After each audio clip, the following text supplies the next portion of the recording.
ਸਤਿ ਸ਼੍ਰੀ ਅਕਾਲ। ਤੁਸੀਂ ਦੇਖ ਰਹੇ ਹੋ ਪੰਜਾਬ ਮੇਲ USA TV। ਮੈਂ ਹਾਂ ਪਰਵੀਨ ਕੌਰ ਮਾਨ। ਖਬਰਾਂ ਦੇ ਬੁਲੇਟਿਨ 'ਚ ਤੁਹਾਡਾ ਸਵਾਗਤ ਹੈ। ਖਬਰਾਂ ਦੇ ਬੁਲੇਟਿਨ ਦੇ ਸਪਾਂਸਰ ਹਨ real estate broker Mohan Cheema. Real estate ਦੀ ਦੁਨੀਆ 'ਚ ਮੰਨਿਆ ਪ੍ਰਮੰਨਿਆ ਨਾਮ। ਪੇਸ਼ ਨੇ ਪਹਿਲਾਂ ਚੁਣਵੀਆਂ ਖਬਰਾਂ।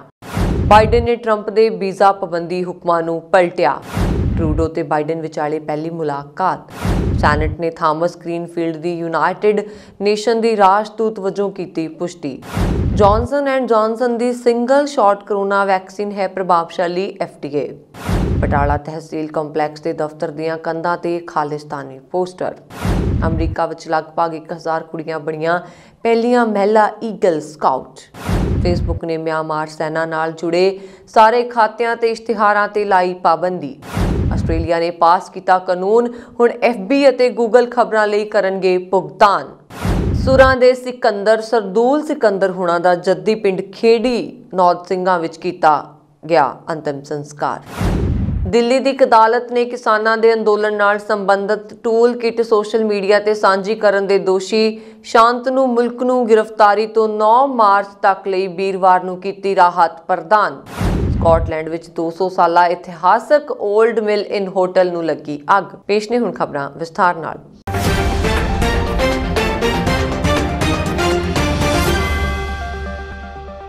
ਅਮਰੀਕਾ ਦੇ ਰਾਸ਼ਟਰਪਤੀ ਜੋ ਬਾਈਡਨ ਨੇ ਸਾਬਕਾ ਰਾਸ਼ਟਰਪਤੀ ਡੋਨਾਲਡ ਟਰੰਪ ਵੱਲੋਂ ਕਰੋਨਾ ਵਾਇਰਸ ਲਾਗ ਦੀ ਬਿਮਾਰੀ ਦੌਰਾਨ ਗ੍ਰੀਨ ਕਾਰਡ ਜਾਰੀ ਕਰਨ ਤੇ ਲਗਾਈ ਰੋਕ ਨੂੰ ਹਟਾ ਦਿੱਤਾ ਹੈ।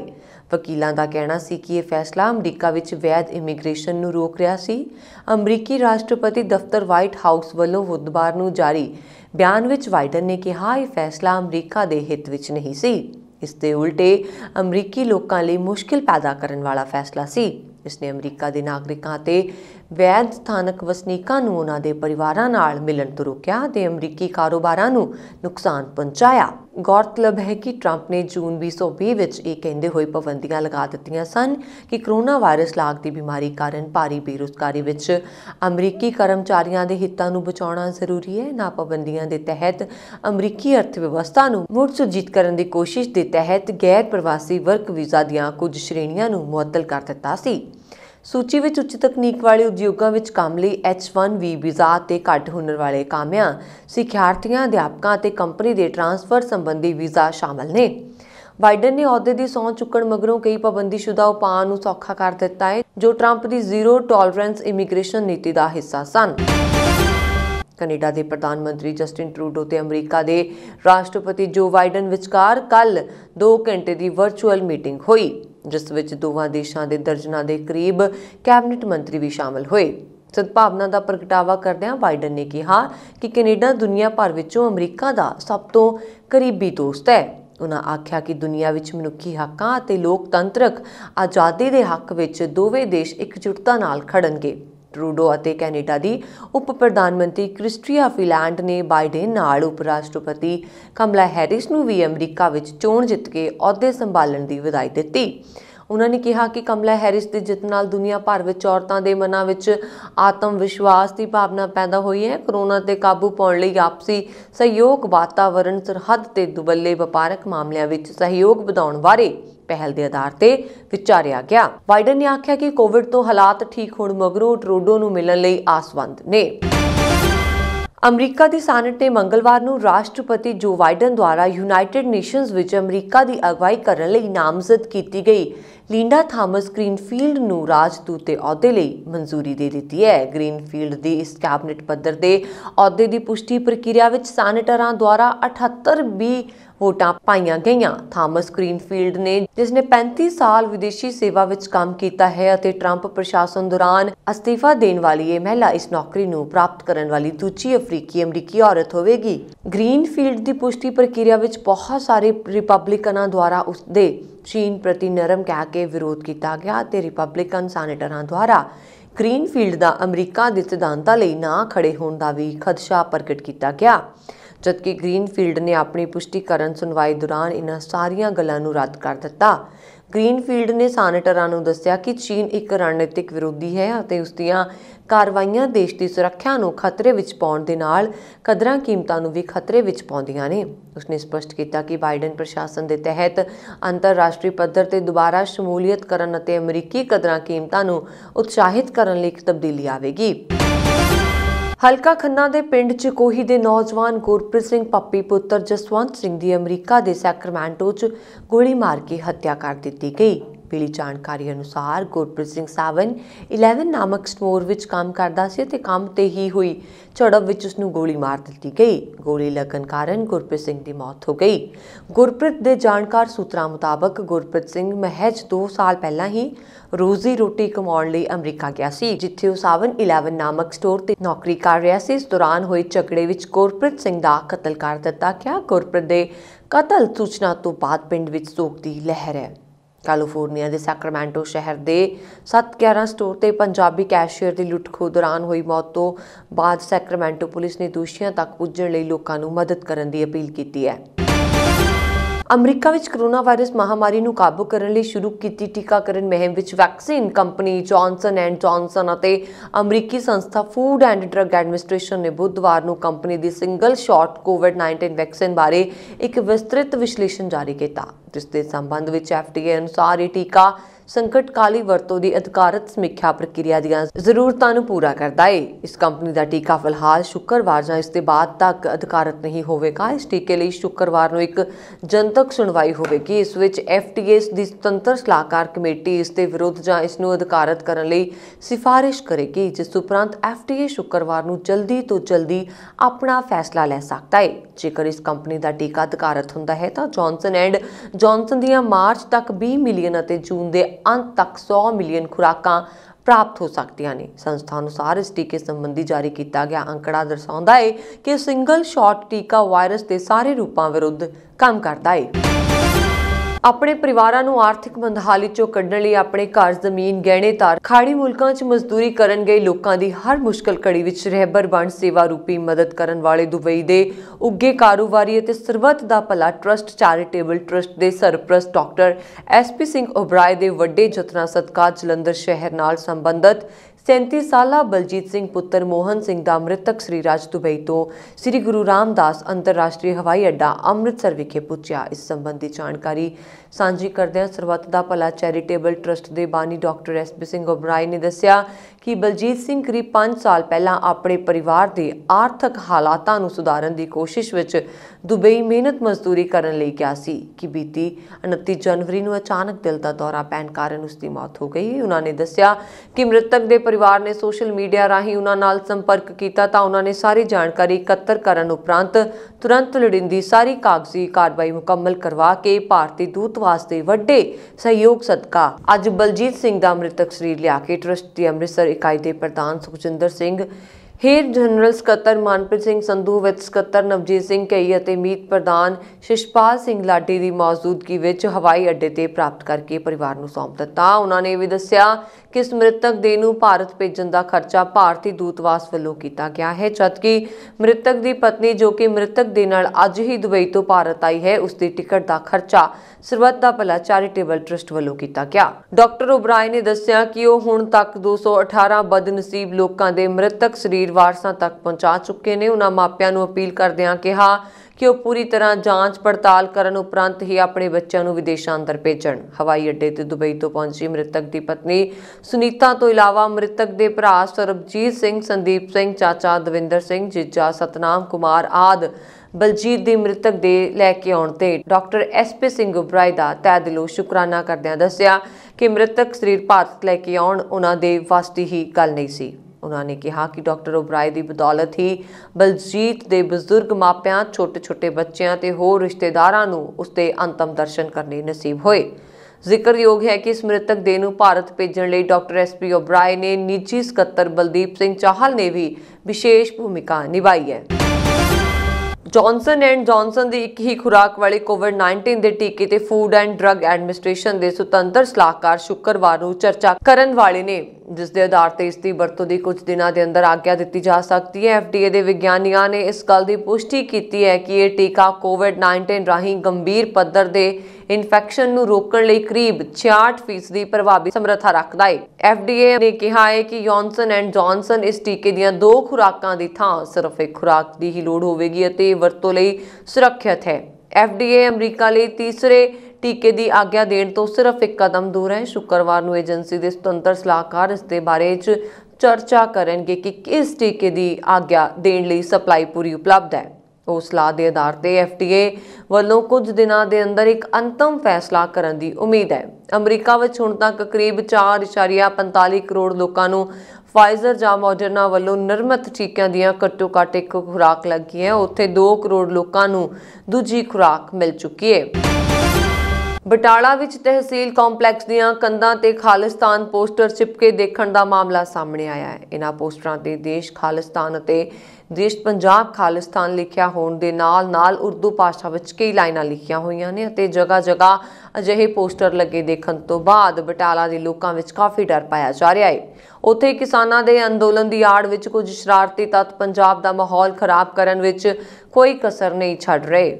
हैरानी की गल यह है कि इस पोस्टर उत्ते टैलीफोन नंबर तक लिखे हुए ने। उधर पुलिस जिला बटाला के SP गुरप्रीत सिंह ने कहा कि इन्हां पोस्टर लगवाउण वालियां दी पहचान करके उन्होंने हिरासत में लिया गया है। इस पोस्टर लगवाउण वाला व्यक्ति गुरनाम सिंह वासी पिंड भुल्लर दिमागी तौर उत्ते परेशान है ਅਤੇ ਇਸ ਦਾ इलाज चल रहा है ਅਤੇ ਉਸ ਵੱਲੋਂ ਪਹਿਲਾਂ भी ਅਜਿਹਾ ਕੀਤਾ ਗਿਆ ਸੀ। इस दे नाल ही पुलिस अधिकारी ने कहा कि इस मामले विच लोकां नूं घबराउण दी जरूरत नहीं है। एक कल अपना नोटिस आया जी, एक बटाला तहसील कंपलैक्स की दीवार के उत्ते एक पोस्टर लगाया गया सी, लगा होया सी पोस्टर, उहदे उत्ते देश पंजाब खालिस्तान ते उर्दू दे विच कुछ लिखत लिखी सी, हथ लिखत। उहनूं जिहड़ा वा उहदा तर्जमा भी किया गया, कुछ इदां उहदी कोई सेंस नहीं सी बनदी ते उहते कुछ मोबाइल नंबर भी एक लिखिया सी। ये सारी चीज़ नूं असी SHO सिटी ने वैरीफाई किया तो वैरीफाई करन तो पाया गया कि गुरनाम सिंह नाम का एक व्यक्ति है, 60-65 साल उसकी उम्र है, पिंड भुल्लर थाना सदर बटाला उसका रहने वाला है। तो वैरीफिकेशन तो ये पता लगा कि ये बंदा मैंटली रिटार्टेड है तो अपने ब्रेन की जी मैडिसिन है वो काफ़ी लंबे समय तो लै रहा। तो वो घर भी जाके जो चैक किया तो उन्हें घर दी कंधां ते भी इदां दा कुछ कोई भी वर्डिंग ਜਿਹੜੀ कोई सेंस बनती नहीं बनती वो लिखी हुई है। तो ये चीज़ वैरीफाई हो चुकी है। बंदा अज भी असी उन्होंने साड़ी असी हुण भी थाने सिटी दे विच ही है साडे कोल, उहदी डिटेल दे विच उहदी पुछगिछ जिहड़ी आ वो कर रहे हैं। उहदी परिवार वालियां नूं भी बुलाया, उन्हां कोलों इहदी जिहड़ी मैडिकल जिहड़ा ट्रीटमेंट चल रहा सी उहदी भी असी जांच कर रहे हैं। तो साडी जिहड़ी आ जिहड़ी असी कीती इहदी इंक्वायरी उहदे मुताबक एक मैंटली रिटार्टेड बंदे वालों किया हुआ एक्ट है। किसी किस्म का किसी भी है रेडिकल कोई एंटी सोशल एलीमेंट वालों ये जिहड़ी आ ये वाला पेस्ट नहीं किया गया पोस्ट शहर वासियों को, इसलिए बिल्कुल बिल्कुल किसी किस्म का कोई भी जिहड़ा लोग अपने मन के विच कोई भी डर भै ना रखण। असी जिहड़ा वा हर तरीके दी हर तरह दी सुरक्षावां आप जी नूं जिहड़ियां प्रदान करन विच जिहड़े तत्पर हैं। अमरीका विच ईगल स्काउट बनना एक वखरा ही सन्मान है। कुड़ियां नूं बॉय स्काउट विच पहली बार आग्या देण दे 2 साल बाद लगभग 1000 कुड़ियां ईगल स्काउट के सिखरले दर्जे ते पहुंच गईयां ने। इस ईगल स्काउट की प्रक्रिया विच घट्टो घੱਟ के मैरिट बैज एक वड्डा सर्विस प्रोजैक्ट ਅਤੇ लीडरशिप प्रति वचनबद्धता की जरूरत होंदी है। इस दे इलावा इन्हां कुड़ियां वल्लों ये मुकाम हासिल करने लई तैयारी भी की गई सी। इस संबंधी एतवार नूं स्काउट्स ने इन्हां बीबियां दे नवें समूह दा स्वागत करने लई एक ऑनलाइन समारोह की मेज़बानी की। इस मुकाम नूं हासिल करन वालियां बीबियां विचों एक ने ईगल स्काउट नूं मैडल जां पुरस्कार नालों बहुत ज़्यादा महत्व दिता, जो कि जिंदगी दे हर दिन अपने भाईचारे लई एक रोल मॉडल है। इस दे इलावा एक होर स्काउट बीबी केंडल जैक्सन अनुसार सारियां कुड़ियां विचों शायद ही किसी ने इस दिन बारे सोचा होवेगा ਅਤੇ इस प्राप्ति लई सब नूं अपने आप ते माण है। सोशल मीडिया कंपनी फेसबुक ने वीरवार नूं दस्सिया कि वो 1 फरवरी तो म्यांमार दी सत्ता ते सेना दे कब्जे दे मद्देनज़र सेना नाल जुड़े सारे खातियां ਅਤੇ उसते कब्जे वालियां कंपनियां दे इश्तिहारां ते रोक लगा रही है। फेसबुक ने एक बयान विच कहा कि वह म्यांमार विच तख्ता पलट के बाद के हालातों ते एमरजेंसी समझती है ਅਤੇ ਇਹ पाबंदी जानलेवा हिंसा समेत तख्ता पलट के बाद वापरियां घटनावां के मद्देनज़र लगाई गई है। कंपनी तख्ता पलट के बाद तो सेना के कंट्रोल वाले मायावाड़ी टीवी और सरकारी टीवी प्रसारक MRTV समेत सेना नाल जुड़े कई खातियां नूं पहला ही पाबंदीशुदा कर चुकी है। फेसबुक की मलकीयत वाले इंस्टाग्राम ने भी ये पाबंदी लगाई है। फेसबुक और होर सोशल मीडिया मंचां नूं 2017 विच काफ़ी आलोचनावां का शिकार होना पिया सी। उस समय मनुखी अधिकार समूह ने दोष लगाया सी कि उसने म्यांमार के मुस्लिम ਰੋਹਿੰਗਿਆ ਘੱਟ ਗਿਣਤੀਆਂ ਖਿਲਾਫ ਨਫ਼ਰਤ ਪੈਦਾ ਕਰਨ ਵਾਲੀਆਂ ਸਮੱਗਰੀਆਂ ਨੂੰ ਰੋਕਣ ਲਈ ਲੋੜੀਂਦੇ ਕਦਮ ਨਹੀਂ ਚੁੱਕੇ। ਜੁੰਟਾ ਨੇ ਫੇਸਬੁੱਕ ਅਤੇ ਹੋਰ ਸੋਸ਼ਲ ਮੀਡੀਆ ਮੰਚ ਨੂੰ ਭੰਗ ਕਰਨ ਦੀ ਕੋਸ਼ਿਸ਼ ਕੀਤੀ ਹੈ, ਪਰ ਉਸ ਦੀਆਂ ਕੋਸ਼ਿਸ਼ਾਂ ਅਸਫਲ ਰਹੀਆਂ। ਆਸਟ੍ਰੇਲੀਆ ਤੋਂ ਇੱਕ ਵੱਡੀ ਖਬਰ ਹੈ। ਇੱਥੋਂ ਦੀ ਸੰਸਦ ਨੇ ਵੀਰਵਾਰ ਨੂੰ ਮਹੱਤਵਪੂਰਨ ਕਾਨੂੰਨ ਪਾਸ ਕਰ ਦਿੱਤਾ ਹੈ, ਜਿਸ ਮਗਰੋਂ ਹੁਣ ਟੇਕ ਫਰਮਾਂ ਨੂੰ ਸਮਾਚਾਰ ਦਾ ਭੁਗਤਾਨ ਕਰਨਾ ਜ਼ਰੂਰੀ ਹੋ ਗਿਆ ਹੈ। ਸਰਕਾਰ ਨੇ ਕਿਹਾ ਕਿ ਆਸਟ੍ਰੇਲੀਆ ਵਿੱਚ ਜਨਤਕ ਹਿੱਤ ਦੀ ਪੱਤਰਕਾਰੀ ਨੂੰ ਬਣਾਈ ਰੱਖਣ ਵਿੱਚ ਇਹ ਕਾਨੂੰਨ ਮਦਦ ਕਰੇਗਾ। ਤੁਹਾਡੀ ਜਾਣਕਾਰੀ ਲਈ ਦੱਸ ਦਈਏ ਕਿ ਇਸ ਇਤਿਹਾਸਕ ਕਾਨੂੰਨ ਦੇ ਪਾਸ ਹੋਣ ਦੇ ਬਾਅਦ ਤੋਂ ਹੁਣ ਫੇਸਬੁੱਕ ਅਤੇ ਗੂਗਲ ਜਿਹੀਆਂ ਦਿੱਗਜ ਟੇਕ ਕੰਪਨੀਆਂ ਨੂੰ ਵੀ ਨਿਊਜ਼ ਲਈ ਭੁਗਤਾਨ ਕਰਨਾ ਹੋਵੇਗਾ। ਜ਼ਿਕਰਯੋਗ ਹੈ ਕਿ ਇਹਨਾਂ ਦੋਹਾਂ ਕੰਪਨੀਆਂ ਨੇ ਹੀ ਸਥਾਨਕ ਮੀਡੀਆ ਕੰਪਨੀਆਂ ਨੂੰ ਭੁਗਤਾਨ ਕਰਨ ਵਾਲੀ ਨੀਤੀ ਦਾ ਵਿਰੋਧ ਕਰਦਿਆਂ ਕਿਹਾ ਸੀ ਕਿ ਇਹ ਸਹੀ ਨਹੀਂ ਹੈ, ਪਰ ਹੁਣ ਕਾਨੂੰਨ ਪਾਸ ਹੋਣ ਮਗਰੋਂ ਉਹਨਾਂ ਨੂੰ ਇਹਨਾਂ ਨਿਯਮਾਂ ਨੂੰ ਮੰਨਣਾ ਹੋਵੇਗਾ। ਗੌਰਤਲਬ ਹੈ ਕਿ ਇਸ ਇਤਿਹਾਸਕ ਫੈਸਲੇ ਤੇ ਪੂਰੀ ਦੁਨੀਆ ਦੀ ਨਜ਼ਰ ਸੀ, ਕਿਉਂਕਿ ਇਸ ਕਾਨੂੰਨ ਕਾਰਨ ਹੁਣ ਮੀਡੀਆ ਸੰਸਥਾਵਾਂ ਦੀ ਜਵਾਬਦੇਹੀ ਤੈਅ ਹੋਵੇਗੀ। ਮਾਹਿਰਾਂ ਦਾ ਮੰਨਣਾ ਹੈ ਕਿ ਹੁਣ ਗੂਗਲ ਅਤੇ ਫੇਸਬੁੱਕ ਤੇ ਕੰਟੈਂਟ ਦਿਖਾਉਂਦੇ ਸਮੇਂ ਲੋਕ ਸਾਵਧਾਨੀ ਪੂਰਵਕ ਨਿਵੇਸ਼ ਕਰਨਗੇ। ਨਾਲ ਹੀ ਰੈਗੂਲੇਟਰਾਂ ਦੇ ਨਾਲ ਕੰਪਨੀਆਂ ਦੇ ਆਪਸੀ ਵਿਵਾਦਾਂ ਨੂੰ ਸ਼ਾਂਤ ਕਰਨ ਵਿੱਚ ਵੀ ਮਦਦ ਮਿਲੇਗੀ। ਖਾਸ ਗੱਲ ਇਹ ਹੈ ਕਿ ਇਸ ਕਾਨੂੰਨ ਦੇ ਬਾਅਦ ਹੁਣ ਗੂਗਲ ਜੋ ਕੁਝ ਵੀ ਆਪਣੇ ਸ਼ੋਕੇਸ ਵਿੱਚ ਦਿਖਾਏਗਾ ਉਸ ਲਈ ਉਸ ਨੂੰ ਭੁਗਤਾਨ ਕਰਨਾ ਹੋਵੇਗਾ। ਉੱਥੇ ਫੇਸਬੁੱਕ ਵੀ ਹੁਣ ਜੋ ਕੁਝ ਨਿਊਜ਼ ਦੇ ਤਹਿਤ ਪੇਸ਼ ਕਰੇਗੀ ਉਸ ਨੂੰ ਖਬਰ ਸੰਬੰਧੀ ਭੁਗਤਾਨ ਕਰਨਾ ਪਵੇਗਾ। ਤੁਹਾਨੂੰ ਦੱਸ ਦਈਏ ਕਿ ਇਹ ਕਾਨੂੰਨ 2021 ਦੇ ਸਾਲ ਅਖੀਰ ਵਿੱਚ ਆਸਟ੍ਰੇਲੀਆ ਵਿੱਚ ਲਾਗੂ ਕੀਤਾ ਹੋਵੇਗਾ ਅਤੇ ਇੱਥੇ ਦੱਸ ਦਈਏ ਕਿ ਇਸ ਤੋਂ ਪਹਿਲਾਂ ਫੇਸਬੁੱਕ ਨੂੰ ਆਸਟ੍ਰੇਲੀਅਨ ਸਰਕਾਰ ਨਾਲ ਸਮਝੌਤਾ ਕਰਨ ਲਈ ਮਜਬੂਰ ਹੋਣਾ ਪਿਆ ਸੀ। ਫੇਸਬੁੱਕ ਨੇ ਕਿਹਾ ਸੀ ਕਿ ਉਹ ਯੂਜ਼ਰ ਨੂੰ ਫੇਸਬੁੱਕ ਪੇਜ ਵਿੱਚ ਨਿਊਜ਼ ਪਬਲਿਸ਼ ਕਰਨ ਦੀ ਆਗਿਆ ਦੇਣ ਨੂੰ ਤਿਆਰ ਹੈ। ਸਰਕਾਰ ਅਤੇ ਉਹਨਾਂ ਵਿਚਾਲੇ ਇੱਕ ਸਮਝੌਤਾ ਹੋਇਆ। ਜ਼ਿਕਰਯੋਗ ਹੈ ਕਿ ਫੇਸਬੁੱਕ ਨੇ ਆਪਣੇ ਪੇਜ ਤੇ ਨਿਊਜ਼ ਪਬਲਿਸ਼ ਕਰਨ ਤੋਂ ਲੈ ਕੇ ਭੂਚਾਲ, ਹੜ੍ਹ ਜਿਹੀ ਐਮਰਜੈਂਸੀ ਜਾਣਕਾਰੀ ਸ਼ੇਅਰ ਕਰਨ ਤੇ ਵੀ ਰੋਕ ਲਗਾ ਦਿੱਤੀ ਸੀ। ਫੇਸਬੁੱਕ ਦੀਆਂ ਇਹਨਾਂ ਹਰਕਤਾਂ ਖਿਲਾਫ ਆਸਟ੍ਰੇਲੀਆ ਦੇ ਪ੍ਰਧਾਨ ਮੰਤਰੀ ਸਕਾਟ ਮੋਰਿਸਨ ਨੇ ਸਖਤੀ ਦਿਖਾਈ ਸੀ, ਜਿਸ ਮਗਰੋਂ ਫੇਸਬੁੱਕ ਬੈਕਫੁੱਟ ਤੇ ਆਇਆ ਅਤੇ ਉਸਨੇ ਸਰਕਾਰ ਨਾਲ ਸਮਝੌਤਾ ਕਰ ਲਿਆ।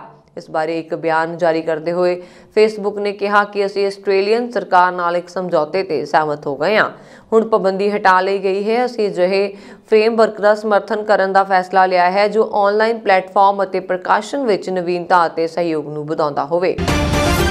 ਸਰਦੂਲ ਸਿਕੰਦਰ ਦਿਲ, ਗੁਰਦੇ ਤੇ ਸ਼ੂਗਰ ਦੇ ਰੋਗ ਤੋਂ ਇਲਾਵਾ ਕਰੋਨਾ ਤੋਂ ਵੀ ਪੀੜਿਤ ਸਨ। 5 ਵਰ੍ਹੇ ਪਹਿਲਾਂ ਉਹਨਾਂ ਦੀ ਕਿਡਨੀ ਵੀ ਬਦਲੀ ਗਈ ਸੀ ਤੇ ਉਹਨਾਂ ਦੀ ਪਤਨੀ ਅਮਰ ਨੂਰੀ ਨੇ ਉਹਨਾਂ ਨੂੰ ਆਪਣੀ ਕਿਡਨੀ ਦਾਨ ਕੀਤੀ ਸੀ। ਨਾਮਵਰ ਗਾਇਕ ਸਰਦੂਲ ਸਿਕੰਦਰ ਦੀ ਮ੍ਰਿਤਕ ਦੇਹ ਨੂੰ ਅੱਜ ਦੁਪਹਿਰ ਉਹਨਾਂ ਦੇ ਜੱਦੀ ਪਿੰਡ ਖੇੜੀ ਨੌਤ, ਜ਼ਿਲ੍ਹਾ ਫਤਿਹਗੜ੍ਹ ਸਾਹਿਬ ਵਿਖੇ ਸਪੁਰਦੇ ਖਾਕ ਕੀਤਾ ਗਿਆ। ਸਰਦੂਲ ਸਿਕੰਦਰ ਨੇ ਬੁੱਧਵਾਰ ਨੂੰ ਮੋਹਾਲੀ ਦੇ ਫੋਰਟਿਸ ਹਸਪਤਾਲ ਵਿੱਚ ਆਖਰੀ ਸਾਹ ਲਏ। ਉਹ ਪਿਛਲੇ 1.5 ਮਹੀਨੇ ਤੋਂ ਹਸਪਤਾਲ ਵਿੱਚ ਜ਼ੇਰੇ ਇਲਾਜ ਸਨ। ਸਰਦੂਲ ਸਿਕੰਦਰ ਦਿਲ, ਗੁਰਦੇ ਤੇ ਸ਼ੂਗਰ ਦੇ ਰੋਗਾਂ ਤੋਂ ਇਲਾਵਾ ਕਰੋਨਾ ਤੋਂ ਵੀ ਪੀੜਿਤ ਸਨ।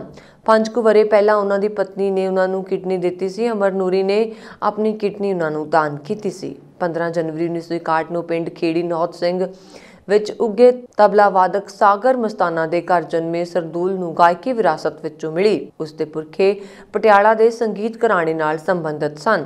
ਉਹ 6 ਭੈਣ ਭਰਾ ਸਨ। ਸੰਨ 1980 ਵਿੱਚ ਉਹਨਾਂ ਦੀ ਪਹਿਲੀ ਕੈਸਟ ਰੋਡਵੇਜ਼ ਦੀ ਲਾਰੀ ਕਾਫੀ ਮਕਬੂਲ ਹੋਈ। ਉਹਨਾਂ ਦੀ ਵਿਸ਼ਵ ਪੱਧਰ ਤੇ ਸਭ ਤੋਂ ਵੱਧ 5 ਮਿਲੀਅਨ ਤੱਕ ਵਿਕਣ ਵਾਲੀ 1991 ਵਿੱਚ ਆਈ ਕੈਸਟ ਹੁਸਨਾ ਦੇ ਮਾਲਕੋ ਸੀ। ਸਰਦੂਲ ਨੇ ਦੇਸ਼ ਵਿਦੇਸ਼ ਵਿੱਚ ਸੈਂਕੜੇ ਸ਼ੋਅ ਕੀਤੇ ਤੇ ਸੈਂਕੜੇ ਸੰਸਥਾਵਾਂ ਵੱਲੋਂ ਉਹਨਾਂ ਨੂੰ ਵਕਾਰੀ ਸਨਮਾਨ ਭੇਂਟ ਕੀਤੇ ਗਏ। ਦਿੱਲੀ ਦੀ ਇੱਕ ਅਦਾਲਤ ਨੇ ਕਿਸਾਨਾਂ ਦੇ ਅੰਦੋਲਨ ਨਾਲ ਸੰਬੰਧਿਤ ਟੂਲ ਕਿੱਟ ਸੋਸ਼ਲ ਮੀਡੀਆ ਤੇ ਸਾਂਝੀ ਕਰਨ ਦੇ ਦੋਸ਼ੀ ਸ਼ਾਂਤਨੂ ਮੁਲਕ ਨੂੰ ਗ੍ਰਿਫਤਾਰੀ ਤੋਂ 9 ਮਾਰਚ ਤੱਕ ਲਈ ਵੀਰਵਾਰ ਨੂੰ ਰਾਹਤ ਪ੍ਰਦਾਨ ਕੀਤੀ। ਐਡੀਸ਼ਨਲ ਸੈਸ਼ਨ ਜੱਜ ਧਰਮਿੰਦਰ ਰਾਣਾ ਨੇ ਵਰਕਰ ਨੂੰ ਗ੍ਰਿਫਤਾਰੀ ਤੋਂ ਉਸ ਸਮੇਂ ਰਾਹਤ ਦਿੱਤੀ ਜਦੋਂ ਦਿੱਲੀ ਪੁਲਿਸ ਨੇ ਕਿਹਾ ਕਿ ਉਸ ਨੂੰ ਮੁਲਕ ਦੀ ਅੰਤਰਿਮ ਜ਼ਮਾਨਤ ਪਟੀਸ਼ਨ ਤੇ ਵਿਸਥਾਰ ਤੋਂ ਜਵਾਬ ਦਾਖਲ ਕਰਨ ਲਈ ਪੁੱਛਗਿੱਛ ਦੇ ਵਾਸਤੇ ਹੋਰ ਸਮਾਂ ਚਾਹੀਦਾ ਹੈ। ਇਸ ਤੇ ਜੱਜ ਨੇ ਪੁਲਿਸ ਨੂੰ ਮੁਲਕ ਵਿਰੁੱਧ 9 ਮਾਰਚ ਤੱਕ ਕਿਸੇ ਤਰ੍ਹਾਂ ਦੀ ਕਾਰਵਾਈ ਨਹੀਂ ਕਰਨ ਦੇ ਨਿਰਦੇਸ਼ ਦਿੱਤੇ। ਮਾਮਲੇ ਦੀ ਅਗਲੀ ਸੁਣਵਾਈ 9 ਮਾਰਚ ਨੂੰ ਹੋਵੇਗੀ। ਮੁਲਕ ਦਿਸ਼ਾ ਰਵੀ ਅਤੇ ਨਿਕਿਤਾ ਜੈਕਬ ਵਿਰੁੱਧ ਰਾਜਧਰੋਹ ਅਤੇ ਹੋਰ ਦੇਸ਼ਾਂ 'ਚ ਮਾਮਲਾ ਦਰਜ ਕੀਤਾ ਗਿਆ। ਦੱਸਣਯੋਗ ਹੈ ਕਿ ਮੁਲਕ ਨੂੰ ਬੰਬਈ ਹਾਈ ਕੋਰਟ ਨੇ 16 ਫਰਵਰੀ ਨੂੰ 10 ਦਿਨਾਂ ਦੀ ਟ੍ਰਾਂਜ਼ਿਟ ਜ਼ਮਾਨਤ ਦਿੱਤੀ ਸੀ। ਵੀਡੀਓ ਕਾਨਫਰੰਸ ਰਾਹੀਂ ਬੁੱਧਵਾਰ ਨੂੰ ਹੋਈ ਸੁਣਵਾਈ ਦੌਰਾਨ ਅਦਾਲਤ ਨੇ ਇਸ ਗੱਲ ਦਾ ਵੀ ਨੋਟਿਸ ਲਿਆ ਸੀ ਕਿ ਮੁਲਕ ਨੂੰ 26 ਫਰਵਰੀ ਤੱਕ ਗ੍ਰਿਫਤਾਰੀ ਤੋਂ ਸੁਰੱਖਿਆ ਦਿੱਤੀ ਗਈ। ਸਰਕਾਰੀ ਵਕੀਲ ਨੇ ਦਲੀਲ ਦਿੱਤੀ ਕਿ ਮਾਮਲੇ ਦੀ ਜਾਂਚ ਕਰ ਰਹੇ ਅਧਿਕਾਰੀ ਅੱਜ ਹਾਜ਼ਰ ਨਹੀਂ ਹਨ ਅਤੇ ਬਿਹਤਰ ਹੋਵੇਗਾ ਕਿ ਉਹਨਾਂ ਦੀ ਹਾਜ਼ਰੀ ਵਿੱਚ ਮਾਮਲੇ ਦੀ ਸੁਣਵਾਈ ਹੋਵੇ, ਜਿਸ ਤੋਂ ਬਾਅਦ ਸੁਣਵਾਈ ਮੁਲਤਵੀ ਕਰ ਦਿੱਤੀ ਗਈ। ਮੁਲਕ ਰਵੀ ਅਤੇ ਨਿਕਿਤਾ ਜੈਕਬ ਤੇ ਰਾਜਧਰੋਹ ਅਤੇ ਹੋਰ ਮਾਮਲੇ ਚੱਲ ਰਹੇ ਨੇ। ਮੈਰੀਕਲਟਰ ਵਿੱਚ ਸਥਿਤ ਇੱਕ ਇਤਿਹਾਸਕ 200 ਸਾਲ ਪੁਰਾਣੇ ਹੋਟਲ ਓਲਡ ਮਿਲ ਇਨ ਨੂੰ ਸੋਮਵਾਰ ਦੇ ਦਿਨ ਭਿਆਨਕ ਅੱਗ ਨੇ ਆਪਣੀ ਲਪੇਟ ਵਿੱਚ ਲਿਆ। ਪੁਲਿਸ ਅਧਿਕਾਰੀਆਂ ਦਾ ਇਹ ਮੰਨਣਾ ਹੈ ਕਿ ਇਸ ਹੋਟਲ ਵਿੱਚ ਇਹ ਅੱਗ ਜਾਣਬੁੱਝ ਕੇ ਲਗਾਈ ਗਈ ਹੈ। ਅੱਗ ਬੁਝਾਊ ਅਮਲੇ ਵੱਲੋਂ ਅੱਗ ਲਗਾਉਣ ਦੀ ਸੂਚਨਾ ਮਿਲਦਿਆਂ ਹੀ ਘਟਨਾ ਵਾਲੀ ਥਾਂ ਤੇ ਪਹੁੰਚ ਕੇ ਤੁਰੰਤ ਕਾਰਵਾਈ ਕੀਤੀ ਗਈ। ਸਕਾਟਲੈਂਡ ਵਿੱਚ ਇਹ ਹੋਟਲ ਲਗਭਗ 200 ਸਾਲ ਪੁਰਾਣਾ ਹੈ, ਜੋ ਕਿ ਐਬਰਡੀਨਸ਼ਾਇਰ ਦੀਆਂ ਇਤਿਹਾਸਕ ਇਮਾਰਤਾਂ ਵਿੱਚੋਂ ਇੱਕ ਹੈ। ਹੋਟਲ ਵਿੱਚ ਲੱਗੀ ਅੱਗ ਦੇ ਸੰਬੰਧ ਵਿੱਚ ਪੁਲਿਸ, ਸਕਾਟਲੈਂਡ ਦੇ ਅੱਗ ਬੁਝਾਊ ਵਿਭਾਗ ਅਤੇ ਰੈਸਕਿਊ ਸੇਵਾ ਨਾਲ ਸਾਂਝੀ ਜਾਂਚ ਚੱਲ ਰਹੀ ਹੈ, ਜਦਕਿ ਪੁਲਿਸ ਨੇ ਘੋਸ਼ਣਾ ਕਰਦਿਆਂ ਦੱਸਿਆ ਕਿ ਇਹ ਅੱਗ ਜਾਣਬੁੱਝ ਕੇ ਲਗਾਈ ਹੋਈ ਲੱਗਦੀ ਹੈ। ਅਧਿਕਾਰੀਆਂ ਦੁਆਰਾ ਸ਼ੁਰੂ ਕੀਤੀ ਗਈ ਜਾਂਚ ਵਿੱਚ ਸੰਭਾਵਿਤ ਡੈਸ਼ ਕੈਮ ਫੁਟੇਜ ਦੀ ਅਪੀਲ ਕੀਤੀ ਜਾ ਰਹੀ ਹੈ। ਇਹ ਸਨ ਹੁਣ ਤੱਕ ਦੀਆਂ ਖਬਰਾਂ। ਮੈਨੂੰ ਵਰੁਣ ਕੌਰ ਮਾਨ ਨੂੰ ਦਿਓ ਆਗਿਆ। ਤੁਸੀਂ ਦੇਖਦੇ ਰਹੋ ਪੰਜਾਬ ਮੇਲ USA TV। ਸਤਿ ਸ਼੍ਰੀ ਅਕਾਲ।